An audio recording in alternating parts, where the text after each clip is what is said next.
Kembali lagi di podcast kami. Aku Sri Wahyuni beserta teman-teman aku Radiansyah and Miftahul Jannah. Hari ini kami bakal bahas tema podcast yang berjudul Gotong Royong di Era Milenial. Gotong royong berasal dari istilah bahasa Jawa yang artinya gotong atau mengangkat dan royong yang artinya bersama. Nah, dapat disimpulkan bahwa gotong royong adalah mengerjakan sesuatu secara bersama-sama. Namun, secara resmi dalam bahasa Indonesia yang berarti melakukan sebuah pekerjaan dengan sekelompok orang untuk mencapai tujuan atau hasil yang memuaskan. Di Indonesia, orang dengan senang hati dan sukarela membantu sesama dalam menyelesaikan pekerjaan sehingga persiapan hajatan atau sebuah acara bisa dilaksanakan dengan cepat dan lebih mudah. Dengan tingginya kepedulian antara sesama, mampu melaksanakan atau menyelesaikan sesuatu pekerjaan dengan baik. Kepedulian antara sesama disebut sebagai bentuk solidaritas.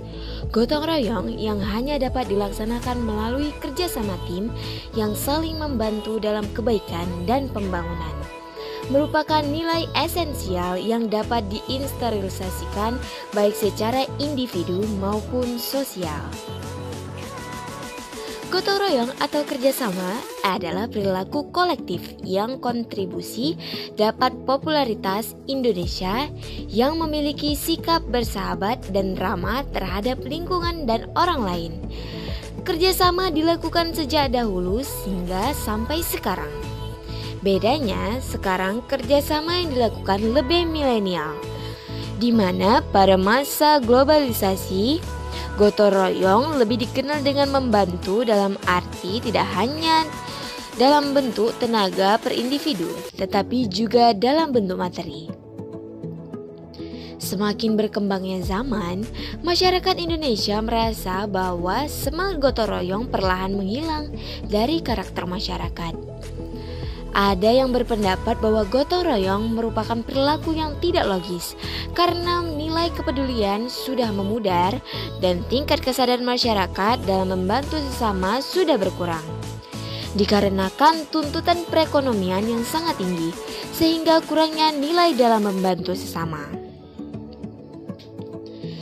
Generasi milenial adalah generasi yang hidup di zaman gadget dan internet, di mana ada sesuatu yang dilakukan tidak selalu membutuhkan orang lain karena sudah ada inisiatif sendiri dalam menyelesaikan suatu pekerjaannya. Setiap adanya dukungan yang menyediakan akses informasi lokal dan internasional tanpa batas.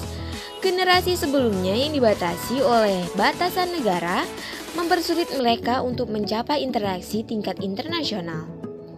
Sementara itu, milenial hanya berjarak satu klik untuk memiliki dan mempromosikan sesuatu yang mereka butuhkan dari tempat yang jauh.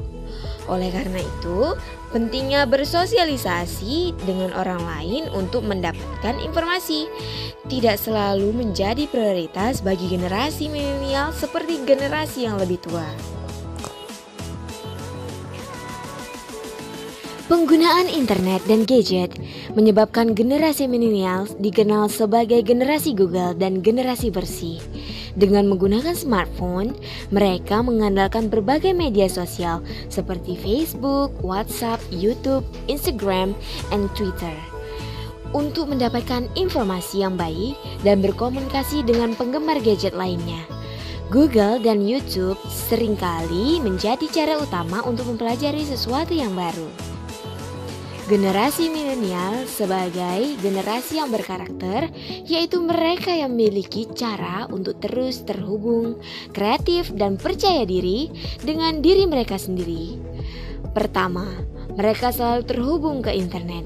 Kedua, mereka kreatif dengan ide-ide mereka yang seringkali out of the box. Mereka juga yakin dengan apa adanya yang mereka miliki dan merasa tidak perlu mendapatkan bantuan atau nasihat dari orang tua dan tetangga. Generasi tua memandang generasi milenial antisosial dan menjadi faktor tidak melihat pentingnya melanjutkan sikap gotong royong. Konsep gotong royong di Indonesia telah didefinisikan dan dipraktekkan dengan berbagai cara. Salah satu definisi dari gotong royong seperti yang diserukan di atas adalah sebagai sikap. Pendapat yang lain mengartikan gotong royong sebagai perilaku, bentuk aktivitas kolektif, menjalankan hubungan baik dengan orang lain, menunjukkan keberagaman, dan pentingnya kerja sama tim. Strategi gotong royong, tradisi kerja komunikasi atau kolektif karena masyarakat di Asia Tenggara seperti di Indonesia telah melahirkan bentuk-bentuk asli komunisme dan kolektivisme yang mengedepankan pentingnya berkumpul sebagai satu kelompok untuk memecah masalah bersama.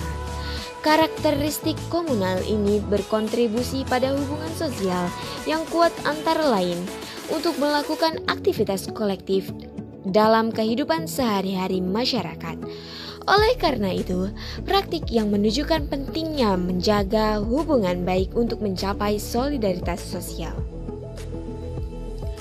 Gotong royong diidentifikasi dengan kuno, hanya dianggap dipraktekkan di desa atau kegiatan adat karena kecenderungan generasi milenial untuk mengikuti kegiatan modern yang cenderung antisosial.